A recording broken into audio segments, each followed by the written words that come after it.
Amen. Kumusta po ang bawat isa sa atin? Praise God. At patuloy na lumalakad para sa Lord. Lumalakad na kasama ang ating Panginoon. Amen. Amen. Ano lang po, medyo hiningal. Yan. At nahingal na may kasamang kaba. Ayan. Kahit na nakailang sunod-sunod din ng mga nakaraan, no? Pero hindi pa rin maalis talaga yung kaba tuwing tatayo sa harapan na magsasalita para sa ating Panginoong Hesus. Sige po, wag na nating padugay-dugayin pa. Yan, diretso ng tama eh. Yan, tayo po ay dadako na sa salita ng ating Panginoon na pag-aaralan po natin ngayon. So last week po, ang series po ng pinag-aaralan natin ngayon ay susundan natin yung pattern of the first century church na kung paano nagsimula ang sambahan or ang ministry ng ating Panginoon. So, simulan pa natin sa Acts. So, doon natin po kinuha sa Acts chapter 1 and 2. Doon po natin siya kinuha. At nung mga nakarang linggo po, so balikan lang po natin saglit, no? Kasi po maiksi lang ang mensahe natin, kaya balikan na natin. At itong mga nakaraan, ang ginagawa po natin kasi once na nag-ano tayo ng Sunday, so yun po yung pinag-aaral na natin throughout the week. Na pinagbubulay-bulayan natin sa family, sa church, sa mga gawain natin, yun po yung inuulit natin para patuloy na manamnam natin yung salita ng Lord at patuloy na may apply natin. Nakakatuwa po na nitong mga nakaraan sa mga gawain natin, talagang nakikita natin na parang talagang ninanamnam ng bawat isa. Naramdam natin yung salita ng ating Panginoong Hesus. So last week po, last week, so ang una po natin, natanda pa po ba natin? Ang being, yan. So, doon pa tayo nagsimula sa being. At yung pattern natin, yung principle at yung practices. No? Naalala pa po ba natin?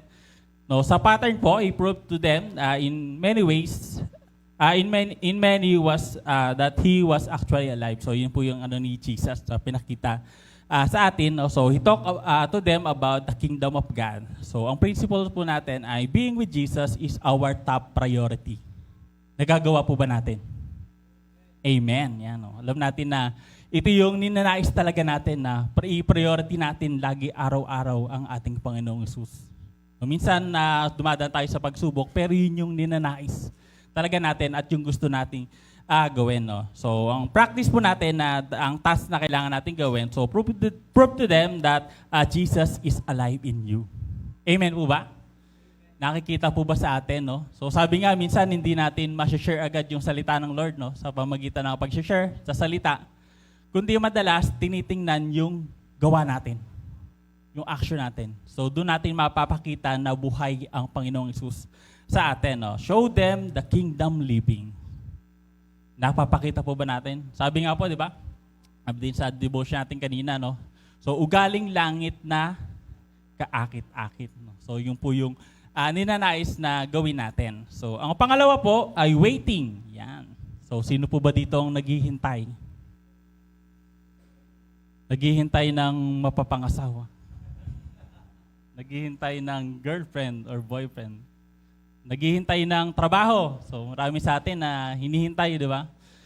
Marami tayong hinihintay at meron tayong hinintay na dumating na. Amen. Praise God po, man. Marami na tayong panalangin sa Lord na hinintay natin at ngayon ay ibinigay na ng Lord sa atin na pinagpapasalamat natin sa ating Panginoon. So sa pattern natin, so sabi nga po dun sa verse ng sa 45, so do not leave Jerusalem until, no? Huwag tayong aalis hanggat. So ganun po natin sinimulan yon. At sa principles natin, ay waiting for God's instruction will lead to success. Ayan, napatunayan na po natin yan, no? Na kapag patuloy tayo na naghihintay, hinintay natin ang talagang plano ng Lord sa atin, talagang makikita natin na magsa-success tayo. Kasi madalas pagka minadali natin, di ba? Doon kahapon po, praise God po, no, sa fellowship ng Evergreen at ng Young Adults. Tama po ba? Yan, Young Adults natin, no. Napakasarap na maglaro. So doon natin makikita na ang unity. Unity ng ating mga kagrupo. Nagkakaisa talaga sila. Nagkakaisa para manalo sa pamamagitan ng yan. So, yun. Doon po tayo nagkaisa. No? Talagang pagdating sa mga ganun, hindi na mawala yun. Pero masaya po, no? Yun yung ano natin, talagang masaya tayo tuwing fellowship natin. No? So yun yung nai-enjoy natin. No? So kailan po kaya tayo makakalaro ng seryoso? Yun ang aabangan natin. Yun ang aabangan po natin. No? So waiting for God's instructions will lead to success. No? So hintay lang tayo. So hintay lang tayo kung ano yung ililid sa atin ng ating Panginoong Jesus. So minsan matagal, di ba? Ang answer nga ng Diyos, ng Lord, yes, no, or wait. Di ba? Minsan matagal, pero parang masarap sa pakiramdam pagka binigay sa atin yung hinihintay talaga natin. Di ba? Hindi yung minadali natin, ginawa natin sa ibang paraan, kinuha natin sa ibang paraan, hindi tayo masaya. Pero pag binigay sa atin ng Lord sa paghintay natin, yun yung masarap, no, masaya, no. So practices natin, God wants us to be very careful with our actions. So yun yan, tingnan natin yung actions natin. Huwag tayong pa basta-basta na magde-decide gagawin natin yung mga actions natin. So yun po yung sa dalawa nung nakaraan. So last 2 weeks po, no. So being. Tapos ngayon naman po ay ang ating pangatlo. Ayan, nandyan po pala. So being and waiting. At ang pangatlo po ay ang uniting. So sabi po sa kanta kanina, di ba? Pag-isahin mo ang aking puso, ang aming puso. Pag-isahin mo ang aming isipan. So ito yung isa din minsan sa mahirap, no, pagdating sa church. So pagdating hindi lang sa church, kundi sa ibang mga lugar, ibang mga organizations, dahil nga iba-iba ng pinanggalingan, so iba-iba ng ugali, iba-iba ng paniniwala. Minsan ganun yung nangyari sa atin. No?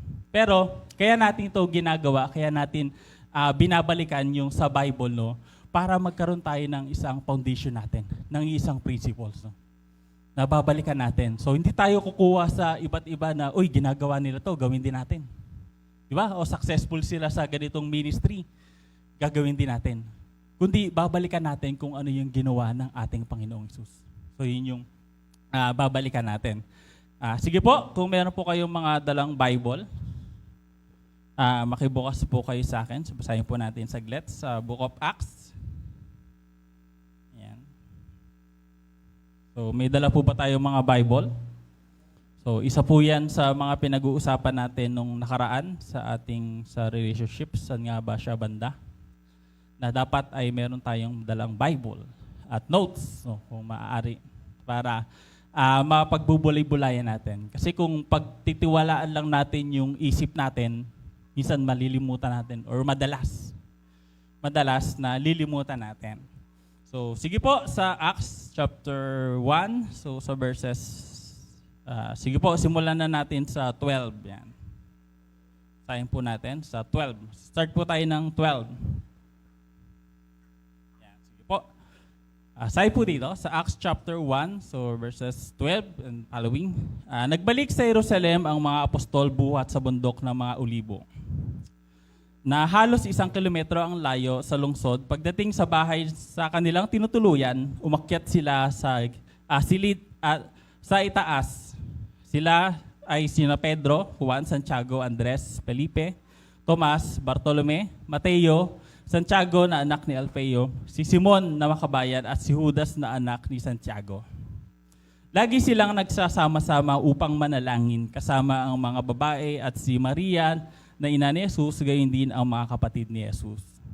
Makalipas ang ilang araw, nang nagkakatipon ang may 120 mga kapatid, tumayo sa harap nila si Pedro at nagsalita. Mga kapatid, kailangan matupad ang sinasabi sa kasulatan na ipinahayag ng Espiritu Santo sa pamagitan ni David tungkol kay Judas, na nanguna sa mga dumakip kay Jesus. Si Judas ay kabilang sa amin at naging kasama namin sa paglilingkod. Ang kabayaran sa kanyang pagtataksil ay ibinili niya ng lupa. Doon siya nahulog ng patiwarik at sumabog ang kanyang tiyan at lumabas ang kanyang bitok. Nabalita iyon sa buong Jerusalem. Kaya nga't ang lupaing iyon ay tinawag na Akeldama. Sa kanilang wika na ang kahulugan ay bukid ng dugo. Sinabi pa ni Pedro, nasusulat sa aklat ng mga awit, ang tirahan niya ay tuluyang layuan at huwag ng tirahan ninuman nasusulat din. Gampanan ng iba ang kanyang tungkulin. Kaya't dapat pumili ng isang makakasama namin bilang saksi sa muling pagkabuhay ni Jesus. Kailangan siya ay isa sa mga kasama namin sa buong panahong kasama kami ng Panginoong Jesus. Mula ng bautismo si Jesus, ni Juan si Jesus hanggang sa siya ay iniakyat sa langit. Kaya't iminungkahi nila ang dalawang lalaki, si Matias at si Jose, na tinawag na Barsabas, na kilala rin sa pangalang Justo. Pagkatapos sila'y nanalangin. Panginoon, alam ninyo kung ano ang nais ng lahat ng tao. Ipakita po ninyo sa amin kung sino sa dalawang ito ang inyong pinili. Upang maglingkod bilang apostol kapalit ni Judas na tumalikod sa kanyang tungkulin nang siya'y pumunta sa lugar na nararapat sa kanya. Nagpalabunutan sila at si Matias ang napili, kaya't siya ay dinagdag sa 11 apostol. Sige po, tayo po muna yung manalangin. Yes, Lord, salamat po muli sa araw po na ito, na sa pag-aaral namin ng inyong mga salita.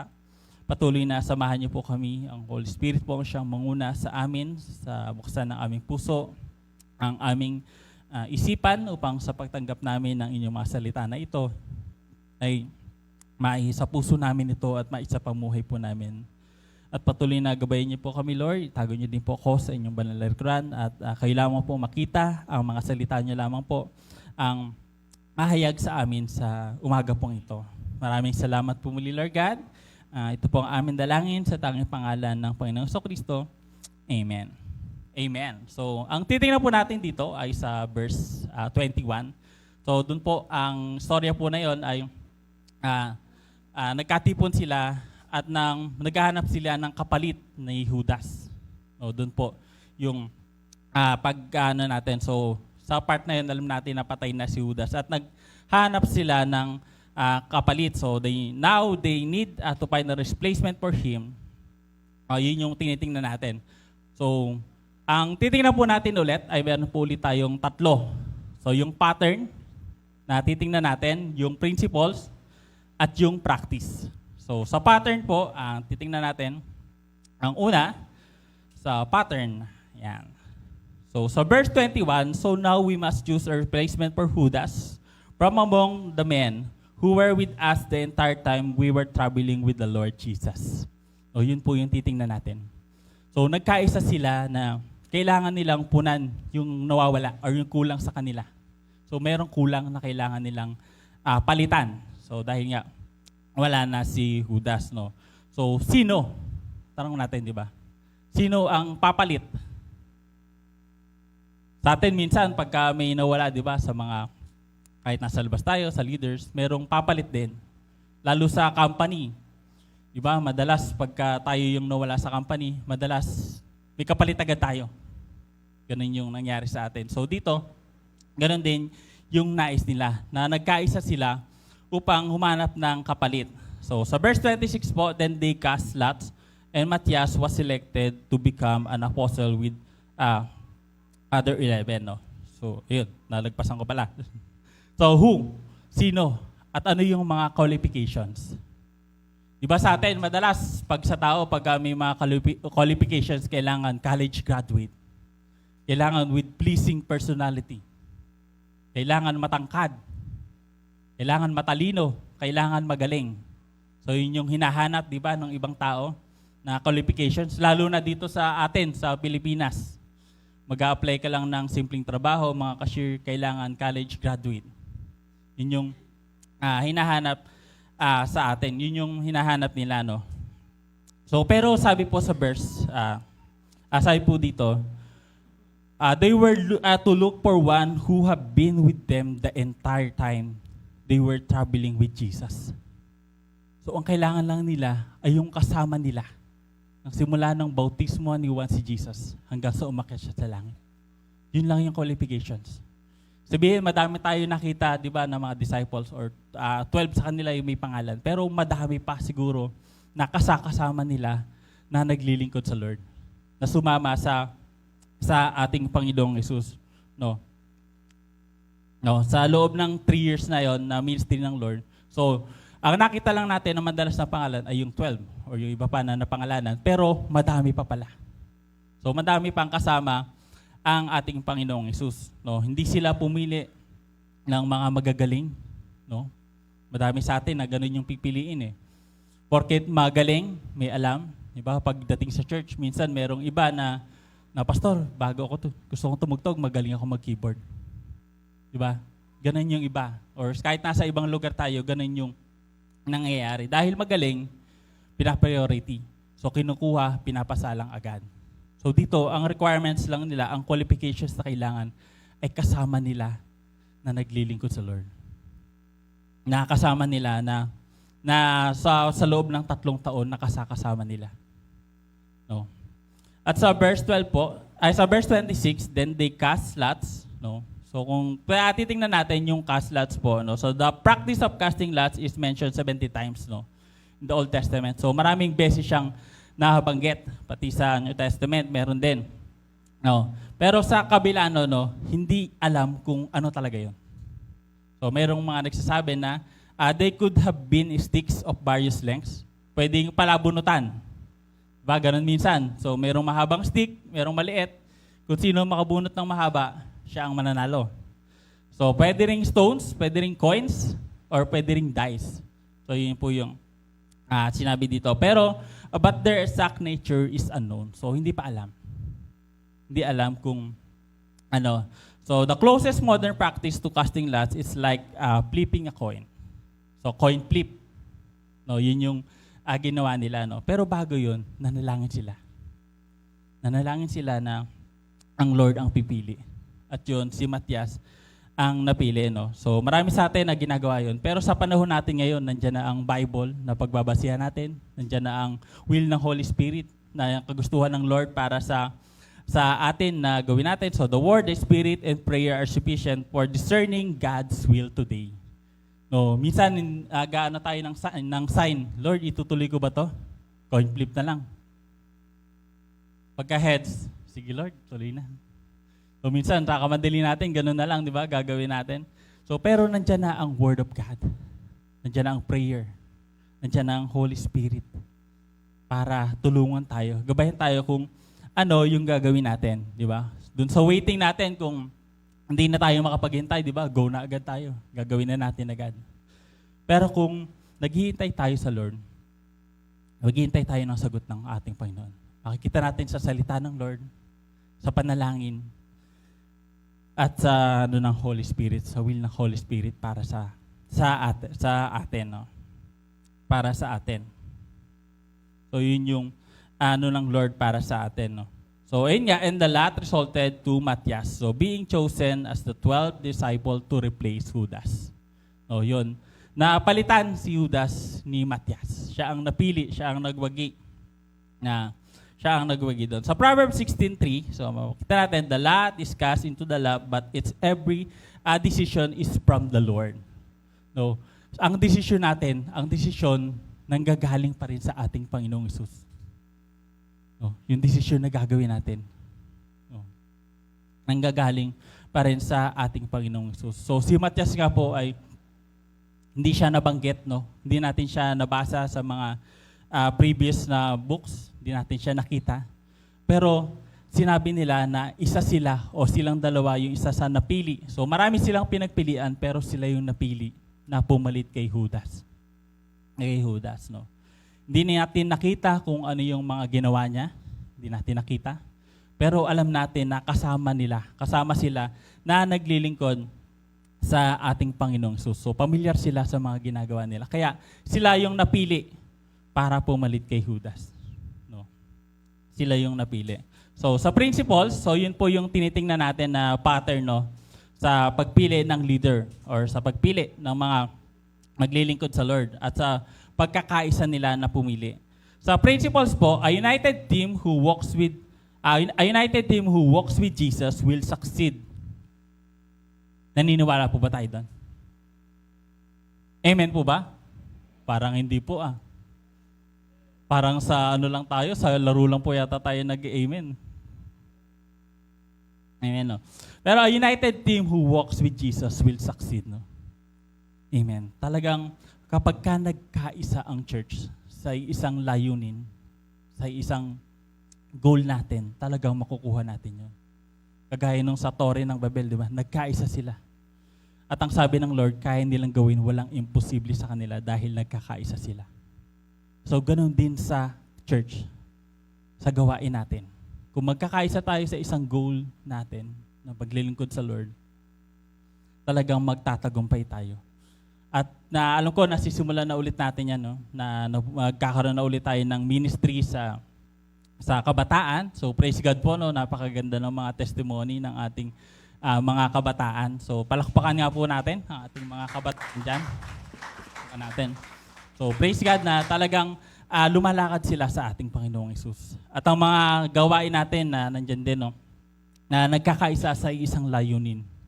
So kung mga kalalakihan, yan, nandyan na po ulit. So praise God na nagkakaisa na ulit para sa gawain sa isang goal. Sa isang goal natin ngayon ay ang itaas. Yan. Ayan, yung itaas po. Yung literal po na yan ay itaas. So yan po ang isang goal ng kalalakihan na maayos natin ang itaas natin. Yan po talaga. Yung bubong po, ayan yung bubong. Ayan, so isa sa ginagol natin na project natin. No? So pagka nagkaisa, walang imposible. Ililipat po natin yan dito sa kabila. Lipat natin. Pero maayos natin yan, no? Sa tulong ng bawat isa at sa tulong ng ating Panginoong Hesus. At ang mga kananayan na patuloy na nananalangin. So nandyan po ang ating mga prayer warriors. Yan, so hindi lang po mga kananayan. So pwede po tayong matindon. At ang ating evergreen. No? So nagkakaisa para sa iisang layunin. Ayun na yung paglingkuran ng ating Panginoong Hesus. Sa magbahagi ng kanyang mga salita. No, kapag nagkakaisa po tayo, magtatagumpay tayo. Amen po. Amen. Sabi nga po, so church, no, it's a team sports. No? So may nakita na po ba kayo nag-basketball na puro depensa ang ginagawa? Walang opensa. Yeah. Oh, di ba? Doon makikita natin na walang naglalaro ng basketball nang hindi sila nagkakaisa. So kailangan nagkakaisa sila. Ayun, ba't ba tayo napunta doon? Ayun. So sabi po, this means that there is no such thing as going in solo in the kingdom of God. No, walang nagsosolo sa paglilingkod natin sa Lord. So minsan meron tayong makikita na nag-share na mag-isa, di ba? Meron tayong makikita sa labas na nag-share na mag-isa, pero dumadating din sa point na kailangan nila ng tulong. Kailangan nila ng malalapitan. Doon nandyan ang ating Panginoon na sumasama sa atin sa paglilingkod natin. Pero kailangan pa rin natin ng kapatiran na malalapitan natin. No? So mahirap maglingkod sa Lord ng nag-iisa din. Na nag-iisa tayo. No? So when God called you, He called you into relationship with Him. So nung tinawag tayo ng Lord, una, magkaroon tayo ng relationship sa ating Panginoong Hesus, and He also brought you into relationship with one another. Kasama natin ang bawat isa. No? Yung bawat isa sa atin ay kasama natin na maglilingkod sa ating Panginoong Hesus. No? Hindi lang tayo nag-iisa dito, kundi kasama natin bawat isa. At kahit ang ating Panginoong Hesus, alam natin na hindi siya nag-isa doon sa ministry niya. Di ba? Nagkaroon siya ng 12 na disciples hanggang nadagdagan yung kasama ng ating Panginoong Hesus na hindi siya nag-work mag-isa, kundi magkakasama or may kasama ang ating Panginoong Hesus. Kaya dapat tayo ay nagkakaisa sa iisang layunin natin. No, marami tayo, madaming members, pero isa lang ang sinusunod natin, ang ating Panginoong Hesus. Una ang ating Lord, syempre nandyan ang ating pastor na siyang nagli-lead sa atin, nag-guide sa atin, na sinusundan natin kung ano yung itunuturo sa atin. No?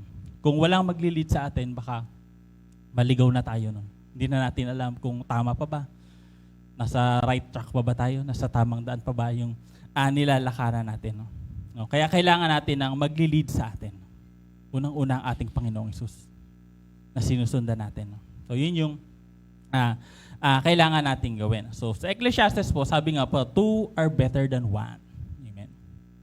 No? Kaya dapat tayo ay may kasama. So sa Romans po, so for just as each of us has one body with many members, and these members do not all have the same functions. Ayan. So dito po pala yung sa basketball. Ayan. Medyo Lumalik tayo. So, ang church po natin ay merong iba't ibang members at iba't ibang functions. So, hindi pwedeng lahat po tayo ay tumutugtog. So, every Sunday, puro tumutugtog ng praise and worship. Diba? Or lahat presider. So, ikaw naman, nag-preside. Tapos na ako. Diba? Or, ang bawat isa sa atin ay may pare-pareha sa function. So, hindi pwedeng ganun. Kundi ang bawat isa sa atin ay merong nilaan na talents, na gifts ng ating Panginoong Hesus na gagamitin natin sa paglilingkod natin sa ating Panginoon. So sa 1 Corinthians 12:12, so there is one body but it has many parts, but all its many parts make up one body. No, ang katawan din natin ay merong iba't ibang parts. Meron tayong kamay, mata, ilong, na merong iba't ibang parts na pinagsama-sama into one body. No, kung parehas ginagawa yung kamay natin at paa natin, paano tayo lalakad? Gagapang na lang tayo, no? Kaya ginawa ng Lord na iba't iba talaga tayo. So, bawat isa sa atin, kung titingnan natin, meron tayong talents, meron tayong gifts na ibinigay sa Lord. So, meron tayong parts sa church natin. No, kung hindi man natin alam ngayon kung ano yung nililid sa atin ng Lord para kung saan tayo gagamitin, so music ba tayo? Magtuturo ba tayo sa mga kids? Mag-special number ba tayo? Special number. Ayan. Or kung saan tayo gagamitin ng Lord. Kung hindi natin alam, pag-pray natin, alamin natin. At magpagamit tayo sa ating Panginoong Hesus. So hindi lang tayo yung tagabutas ng upuan. Diba? Parang lagi na lang tayo nakaupo, nakikinig, no?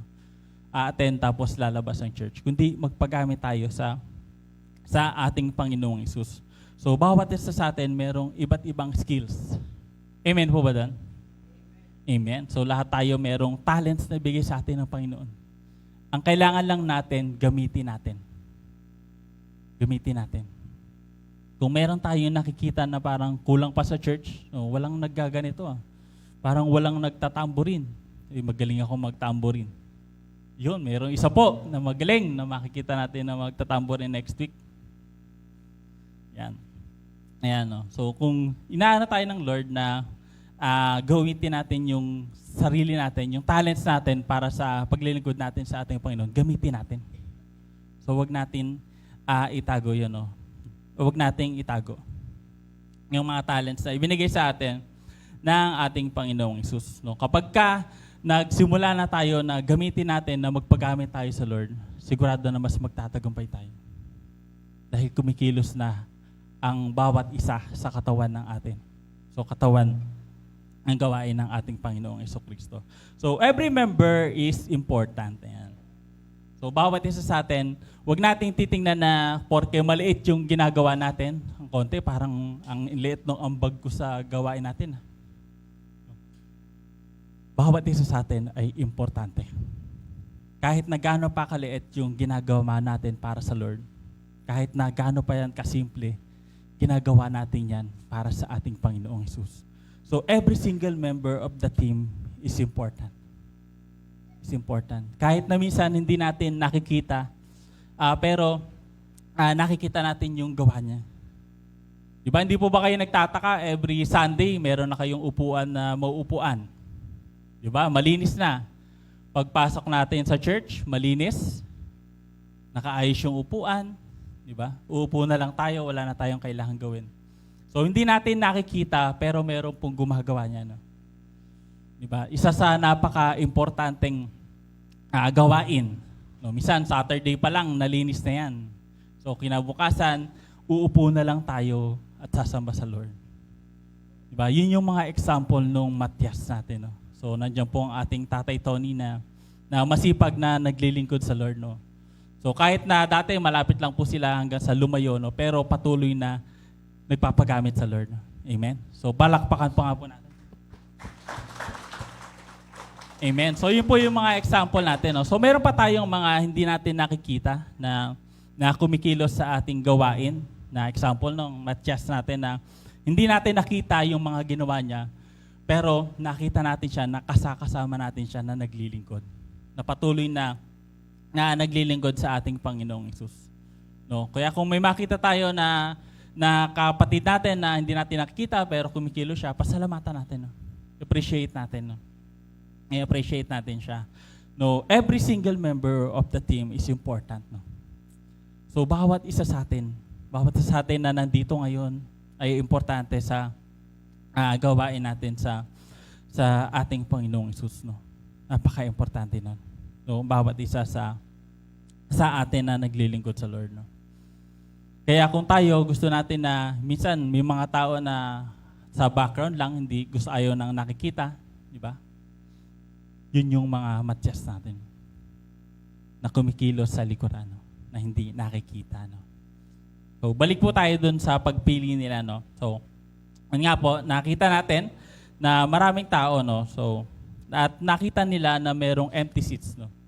So, may dahilan kung bakit 12 sila. At nakita nila na meron ng empty. No? So, isa yung pagkawala ni Judas. No?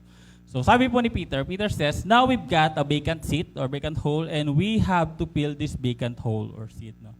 So, and every single role in Jesus Church is important. No? So before we do anything else, let's find out who God wants to use to fill this vacant position. So nagkaisa sila. At si Matyas na nga ang napili dun para sa position na yon. No? So doon na natin nakita na nagkaisa sila sa pagpili ng papalit sa kanila. At yun yung kasama nila na naglilingkod sa ating Panginoong Hesus. No, yung isang seat na yun, na kung titingnan natin, di ba, ang dami naman nila.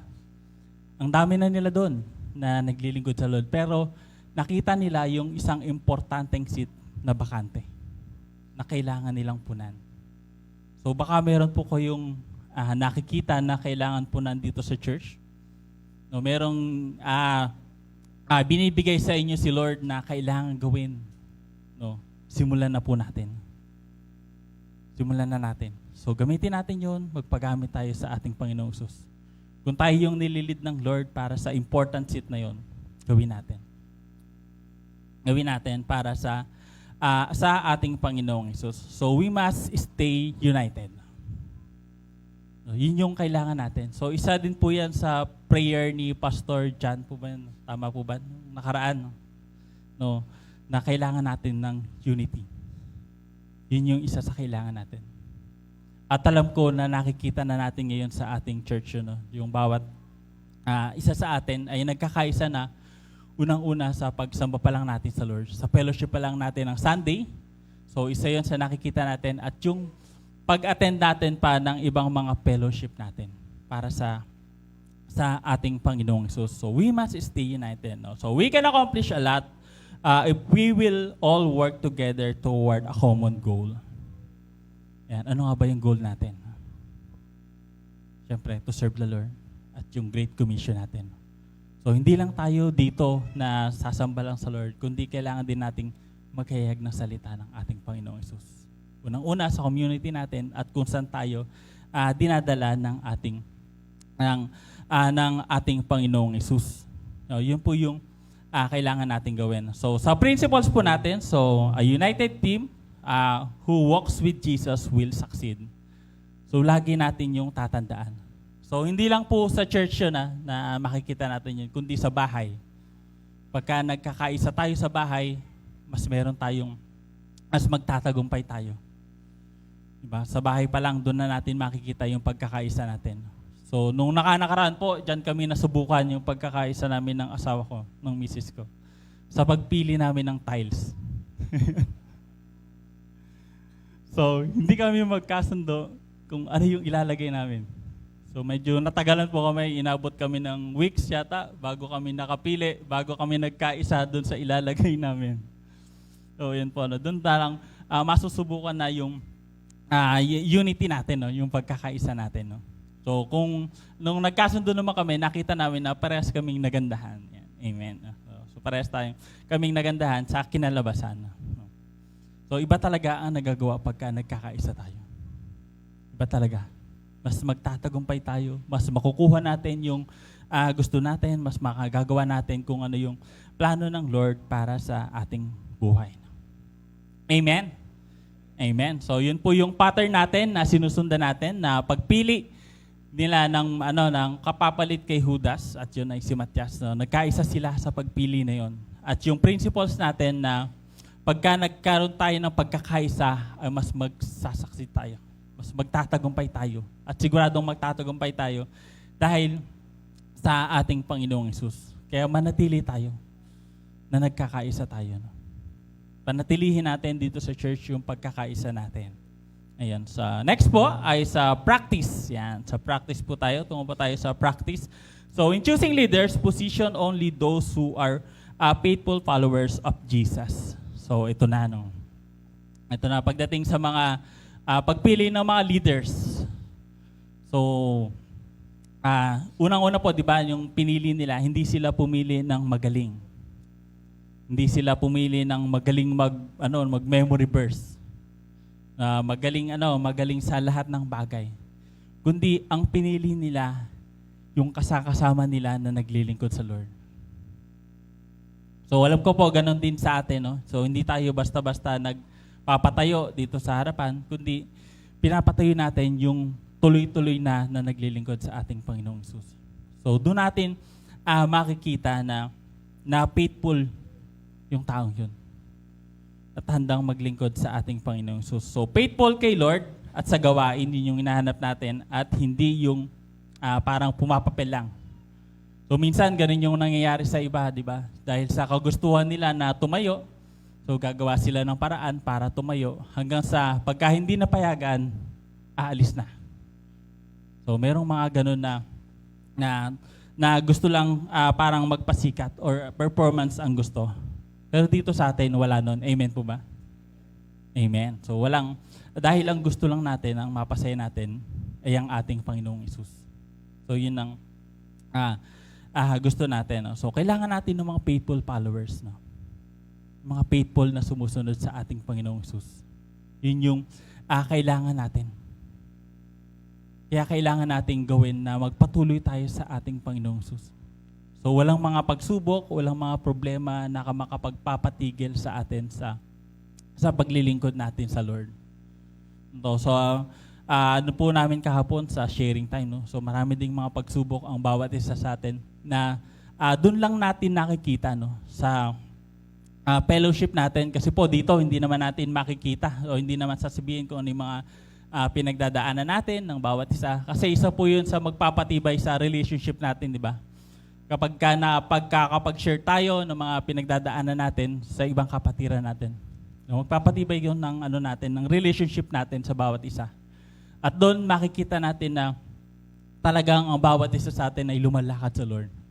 Na kahit na mayroong mga pagsubok na hindi natin mawawala yan, hindi natin mawawala yung mga pagsubok na yan, pero patuloy na lumalaban para sa ating Panginoong Hesus. At patuloy na nagtitiwala sa ating Panginoon. So yun po yung maganda doon, no, na nakikita natin. No? So there should be a united team of leaders before you begin any task related to the church. So yan, ito naman po sa gawain ng ating church. No? Kailangan na magkaisa muna. Nagkaisa muna tayo sa isang goal natin, sa isang gagawin natin. No? So bago natin simulan. So yan po yung madalas din na ginagawa natin. So kaya nagkakaroon ng meeting, no, kung agree ang lahat, kung paano gagawin, kung paano sisimulan. No? Kailangan muna na magkaisa tayo. No? So, or if making a crucial decision that may affect your future, consider consulting with those who are faithful to God. Yun po ang una sa gawain natin sa church. Pero personally, ito rin yung pwede natin gawin. So lalo na kung meron tayong desisyon na maapektuhan na yung future natin, so malaking bagay na yung maapektuhan na kailangan natin na ilapit sa iba. So yun po yung gagawin natin. No? So kami po, ganun din kami ng misis ko. No? Kapag meron kaming desisyon na gagawin talaga na malaki, no, nilalapit namin kay pastor. Ayun, naalala ko tuloy yung nakaraan. Nag-ghost na sa pastor. So, ayun. So lahat po tayo, ganun tayo. So hindi lang kay pastor, pero meron din tayong mga leaders dyan na nandyan palagi para i-lead tayo, i-guide tayo, no, para sa decision natin na gagawin natin. So, pero syempre, unang-una, lapit natin sa Lord. Sa panalangin at sa salita ng ating Panginoong Hesus. So yun yung unang gagawin natin at lapit tayo sa leaders. No? Kung gusto talaga natin ng meron tayong makakausap, merong mag-guide sa atin, merong magme-mentor, merong magli-lead sa atin kung ano yung dapat at tama natin gawin. Yun yung gawin natin. Para hindi tayo magkamali sa desisyon na gagawin natin. So madalas pagka nag-decide tayo sa sarili natin, Lord, kaya ko na to. Parang hindi ko na kailangan ng iba para dito. Basic na lang to. Pero in the end, makikita natin na, Lord, mali pala, sorry. Diba? Hindi ako lumapit sa inyo. Merong mga pagkakataon na ganun tayo, na pinagsisihan natin kung bakit na hindi natin nilapit sa Lord. Kung bakit hindi tayo naghintay. Yan, so waiting. No? So merong mga pagkakataon na ganun. Kaya unang-una, ilapit muna natin sa ating Panginoong Hesus. No? Lapit natin sa Lord. No? So in choosing leaders, so yun nga po, making a crucial decision, so yun nga, no, ilapit natin sa ating Panginoon at sa mga leaders. No? In choosing the leaders for the church, whether they are elders, no, deacons, ministry heads, or any doing the work of the ministry. So the primary requirement is that the person is to be faithful followers of Jesus, and one who is willing to work harmoniously with the entire team. So ito yung susundan natin sa paglilingkod natin sa ating Panginoong Jesus. So titingnan natin kung faithful follower of Jesus. Yung sisimulan natin. So ngayon po, alam ko wala tayong title, di ba? Wala tayong title dito sa church. Pero nakikita natin na nagpa-function pa rin ng bawat isa sa atin. So doon natin makikita na kahit na wala na tayong title na tinatawag sa atin, patuloy pa rin tayo na naglilingkod sa Lord. Amen? Parang humihina na po. Amen. Patuloy pa rin tayo na naglilingkod sa ating Panginoong Hesus, no? So, and to work harmoniously with the entire team. So, hindi tayo yung basta-basta lang, kundi nakikiisa tayo sa gawain natin. Nagkakaisa tayo toward a common goal. Yun nga ay ang mag-serve tayo sa ating Panginoong Hesus, no? Ayun po yung isa sa practice natin, no? So, sa second application po, ayan, ito yung medyo matindi. No? So remove and replace the Judases, spot the potential Judases, and get rid of them at once. No? Yan. Kung sa tingin natin na merong isa, at alam kong wala, ay, ba't may ganun doon? Kaya pala napapatingin po kayo doon. Ayan. Ayan. Kung mayroong mga ganyan, di ba, yan yung usually talaga na dapat gawin. No? So, tanggalin muna sa leadership, sa ministry na kanyang hinahawakan at i-train ulit, no, kung maaari. No? Parang i-train ulit siya. No? So, pero sa atin ngayon, wala nun, di ba? Amen. Amen. Isang amen nga po dyan. Amen. Yan. So, lahat po tayo ay hindi tayo ganito, no? So yun po yun. Pero sa kung magkakaroon ng ganitong pagkakataon, so hindi man dito sa church or sa iba, ito po yung kailangan gawin. So hindi tayo makakapagpatuloy kung merong isang humahadlang. Parang humihila sa atin pababa. Humihila pababa, no? So they are those who are there only for their own sake. So for their love of money, position, and popularity and public recognition. Yung mga tao na talagang performance lang yung habol. Gusto lang makita dahil nandito si Crush. Dahil nandito si Crush, tutugtog ako. Dapat makapasok ako sa worship team. No. Dapat ang yon ay tinatanggal na. Tinatanggal natin sa ministry. At ititraino at ituturuan ulit natin. So yun po yung application na dapat nating gawin. No? So una po, sa pattern natin, sinusundan natin yung pagkakaisa sa pagpili ng leaders ng mga apostol, yung pagkapunan ng isang bakanteng seat, no? At yung principles natin, pagka nagkakaisa tayo, magiging successful tayo sa paglilingkod natin sa ating Panginoong Hesus. At ang practice natin, lagi nating titingnan na kukunin natin yung faithful followers ng ating Panginoong Hesus. So hindi lang kung gusto nating maging leader, yun yung magiging gagawin natin. Kundi bawat isa sa atin. Kung hindi pa tayo ginagamit ng Lord ngayon, no, sa ministry, hindi tayo nagli-lead, wala tayo sa leadership, no, yun yung dapat na ginagawa natin. Yun yung dapat na ginagawa natin. Na habang hindi pa tayo ginagamit talaga ng Lord sa sa ministry, patuloy pa rin tayo na lumakad ng tama sa ating Panginoong Hesus. So hindi lang tayo every Sunday na nakikita na nandito tayo sumasamba sa Lord, kundi sa bawat lugar na pupuntahan natin. Sa bahay natin, sa trabaho natin, sa school, dapat makikita sa atin na meron tayong Panginoon na sinasamba. Na merong Panginoon Diyos na buhay sa buhay natin, na makikita sa atin. Yun yung dapat natin gawin. No? Kaya kailangan natin na mas mapalapit pa sa ating Panginoong Hesus. At hintayin natin kung ano yung plano ng Lord para sa atin. At ang importante, so magkaisa tayo, bawat isa sa atin. So simulan natin sa family natin na nagkakaisa tayo, na naglilingkod sa Lord. At pangalawa dito sa church natin. Bawat isa sa atin ay magkaisa toward common goal. Ayun, at yun yung maglingkod sa ating Panginoong Hesus at magbahagi ng kanyang mga salita. Amen.